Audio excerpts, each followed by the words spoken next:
Assalamualaikum warahmatullahi wabarakatuh, sahabat lari. Ketemu lagi bersama saya. Kali ini saya kedatangan tamu istimewa yang sangat luar biasa, satu tamu kehormatan bagi kita semua.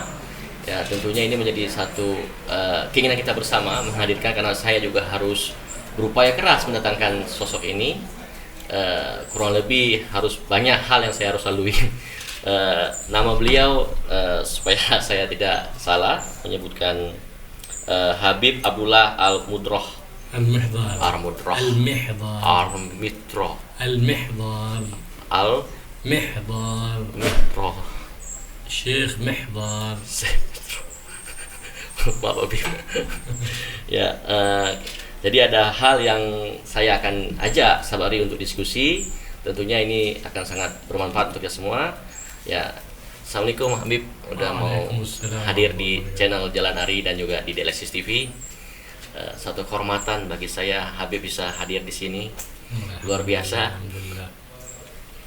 Tolong di translate. أشكركم على حضوركم نعم. في هذا القناة. sama-sama. Ya, Habib, ini ada hal yang ingin saya diskusikan tentang bagaimana penerapan syariat Islam yang perlu kita lakukan untuk di Aceh sehingga betul-betul mengakar dan bisa berjalan secara kafah. كيف رأيكم أن تطبيق الشريعة في أعجه؟ يعني ماذا ما هي الأشياء التي لابد أن نسعى إليها حتى يطبق تماما؟ بسم الله الرحمن الرحيم. الحمد لله رب العالمين والصلاة والسلام على النور المبين سيدنا مولانا محمد وعلى آله وصحبه أجمعين. أما بعد، فإن البلاد تصلح بثلاثة خصال، بثلاثة أصناف من العباد تصلح البلاد: بصلاح الأمراء والعلماء والأغنياء. فإذا صلح هذه الثلاثة الأصناف صلح العباد وصلحت البلاد. هذه الأصناف الثلاثة إذا صلحت في آشيه صلحت آشيه كلها. وآشيه مهيئة من حين دخلها الإسلام، مهيئة لأن تكون عاصمة دينية لإندونيسيا.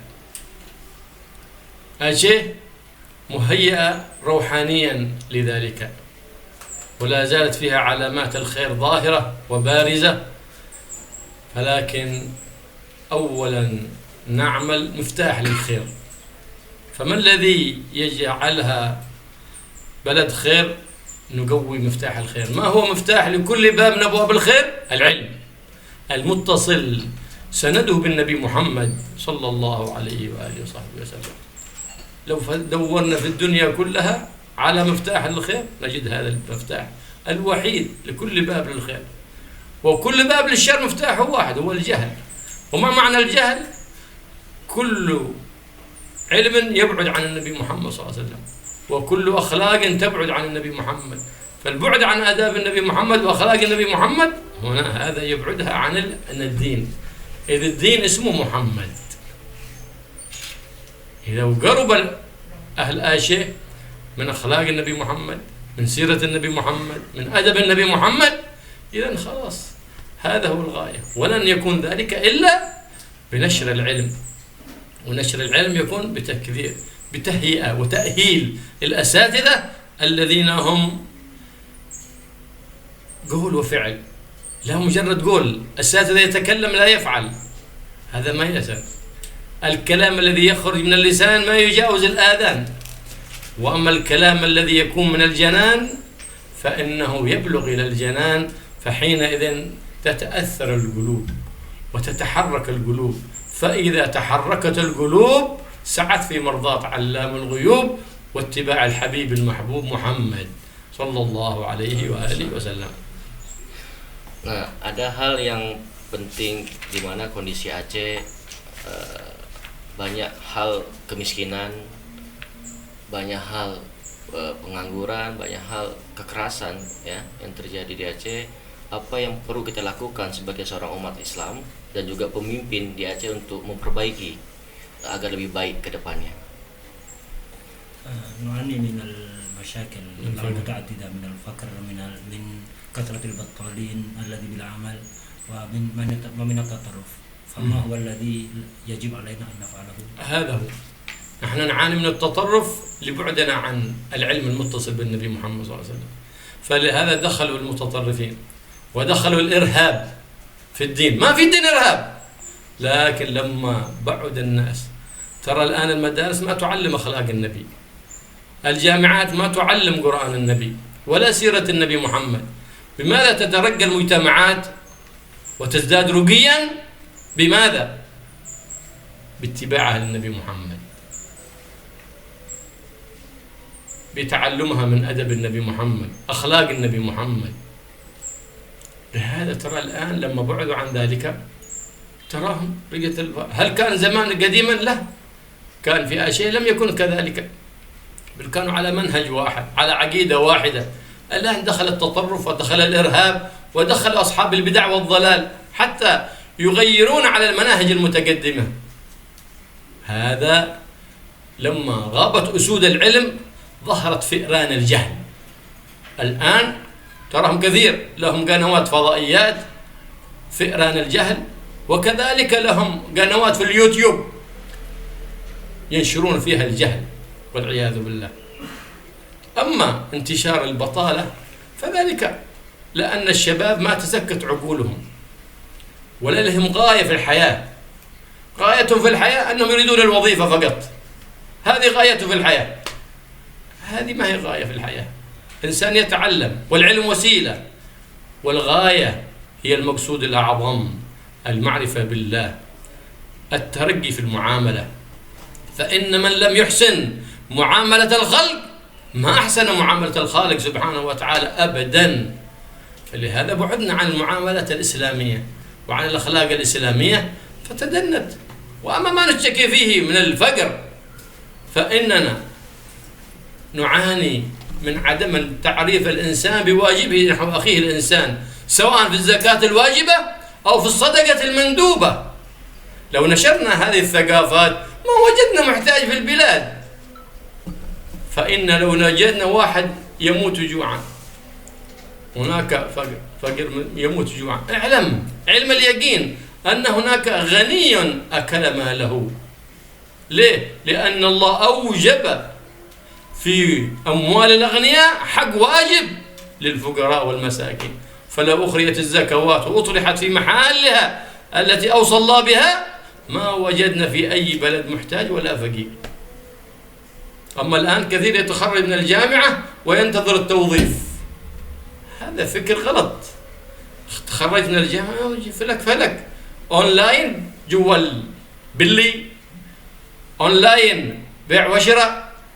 تفكر في تحرك، منك الحركة ومن الله البركة. أهم شيء تكون نية صالحة. لكن لا، اليوم يتخرج من الجامعات وينتظر بغى الوظيفة من الحكومة. فوظائف الحكومة أمام من الفقر وأمام من الغنى. من توظف في الحكومات ما يغتني إلا إذا خرج إلى الرشوة وإلى طرق الحرام. لكن لما يعمل عمل خاص ويتحرك في البلاد من زراعة، من صناعة، من تجارة، يحصل البركة. ينوي نية صالحة فيتحرك وتحصل مع الحركة البركة من الله سبحانه وتعالى. Di sini juga kita lihat di Aceh kan kecenderungan kaum muda kan belum mengakar untuk bagaimana mendalami dan memahami tentang syariat Islam ya, walaupun dalam konteks penerapan syariat Islam di Aceh masih ada pengaruh global yang merasukin mereka. Dan apa saran kebijaksanaan Habib agar kaum muda tidak terpengaruh dengan pengaruh global yang luar biasa ini yang mengikis nilai syariat Islam itu sendiri? Syabab katsir minhum ta'assaru bi afkar min kharijil Islam wa laysa indahum raghbah fi ta'allum dinil Islam. Fama nasihatukum li haula'i syabab? هؤلاء الشباب الآن تأثروا. لماذا هم تأثروا؟ للفراغ الذهني. أكثر أصحاب الإرهاب، أصحاب التطرف يتصيدون بشباكهم المظلمة. من يتصيدون؟ طلبة الجامعات، يتصيدون موظفين الحكومة. ليه؟ لأن ثقافتهم الدينية ضعيفة لبعدهم عن الدين. ولو ألزمنا الجامعات، كل جامعة ألزمت طلبتها بالاتصال بالمشايخ ليتربوا ليتعلموا، لأن القرب من أهل الأخلاق تتزكى الأخلاق، القرب من أهل العقل يزداد العقول وتزهو. فلهذا نجدهم هؤلاء المتطرفين أهل الإرهاب والتطرف وأهل البدع والضلال أين يمشون دائما؟ يمشون في الظلمة، أي مكان فيه ظلمة الجهل منتشر يدخلون. فتراهم الآن الذي يفجر نفسه والذي يقتل الناس والذي يكفر الناس من طلبة الجامعات، إيش أدخل هذا في عقولهم؟ جرثومة، فيروس دخل في الجامعة، فيروس دخل في الموظفين، فيروس أخبث من كورونا. عرفت؟ دخل ذلك الفيروس الذي يهلك الأرواح. أما كورونا فيروس يهلك الأشباح، وفيروس الأرواح أخبث وأخطر. لماذا؟ لأنهم ما تطعموا، ما في فاكسين لفيروس الأرواح. أي فاكسين؟ نطعمهم، نعلمهم. هؤلاء طلبة الجامعات، الموظفين عند الحكومات، نعلمهم كيف أخلاق النبي، كيف شرع النبي محمد، كيف أدب النبي محمد، كيف سيرة النبي محمد. إذا دخلوا في هذا المجال واشتعلت قلوبهم محبة للنبي محمد، خلاص أمان من كل فتنة، أمان من التطرف، أمان من الإرهاب.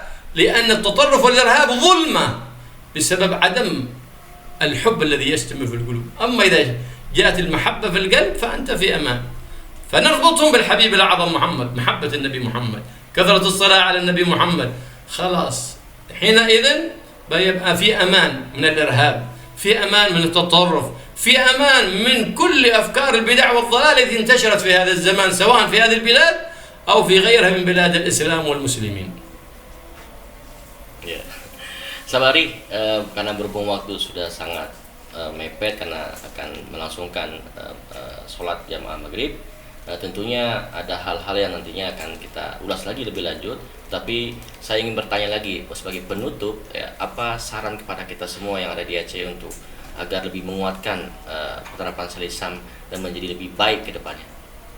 نصيحتكم لأهل عشير عشان يعني تحسن أحوالهم في تطبيق الشريعة الإسلامية. نصيحتي لأهل آشيه ولأهل لا إله إلا الله محمد رسول الله صلى الله عليه وآله وصحبه وسلم، إذا أرادوا بلادهم تبقى في أمان واطمئنان وينتشر الوئام فيما بينهم، فعليهم أن يتمسكوا بما تمسك به الأوائل.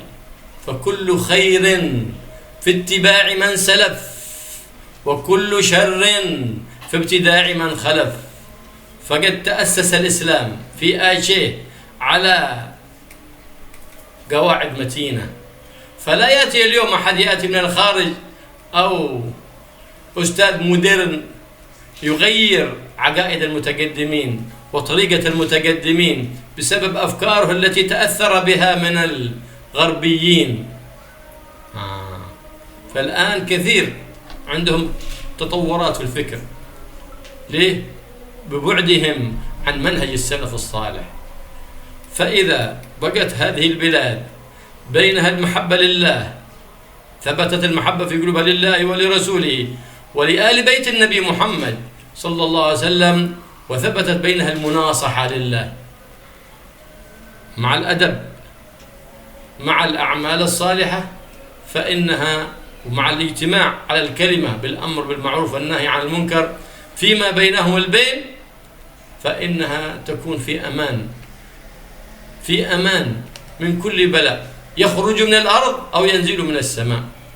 إنما يدخل العدو إذا رأى في العباد وفي أهل البلد تفرق وتشتت. العالم الحق هو الذي يجمعهم على كلمة واحدة، وأما التفرق هو طريق الشيطان. التفرق ففي الاجتماع قوة وفي التفرقة ضعف. فإذا أردنا القوة هذا، فمحبة الوطن هو السعي في نشر الفضيلة وإخماد الرذيلة. هذا محبة الوطن، ليس علم نرفعه فوق البيت فنقول يا للوطن يا للوطن يا للوطن، لا، ما ليس شعارات. محبة الوطن فعل وعمل يبرز للناس. بماذا؟ ما جاء من بلاء، من تسونامي، من فيروس، من أين جاء؟ بانتشار الرذيلة ولا أحد ينكرها، بما كسبت أيدي الناس. ولو كنا أردنا محبة لوطننا أن نرفع هذه البلايا لتعاوننا على إزالة ذلك. لكن الناس اليوم إذا جاء تسونامي، إذا جاء فيروس، قالوا هذه عوامل التعرية وعوامل جغرافية وبيولوجيا. ليه؟ ما حالوا الأمر، قالوا لا، هذا نحن السبب، نحن بما كسبت أيدينا. لو رجعنا لأنفسنا كلما نزلت مصيبة بأنفسنا وعاتبنا أنفسنا فحينئذ تزكو أنفسنا، فإذا زكت النفوس زكت العباد وترقت وزانت البلاد. فلهذا النبي محمد صلى الله عليه وسلم عندما رجع من غزوة أحد ويقول لهم النبي صلى الله عليه وسلم رجعنا من الجهاد الأصغر إلى الجهاد الأكبر، قال يا رسول الله أبي جهاد أكبر من هذا الجهاد وسيوفنا تقطر دما؟ قال جهاد النفس.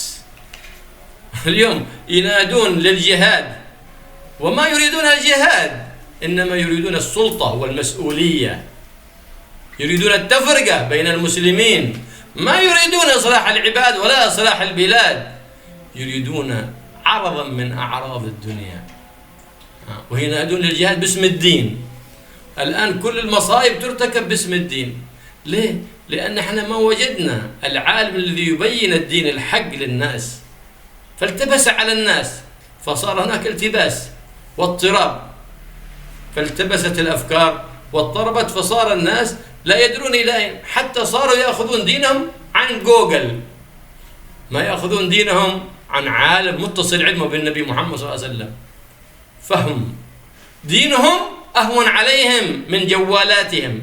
إذا خرب الجوال يروح يبحث عن أحسن مهندس ليصلح الجوال، لكن لو في مسألة في الدين يفتح جوجل يأخذ من أي كلام، من أي أحد أو من أي إمام مسجد، ما يسأل هل علمه متصل بالنبي محمد أم لا.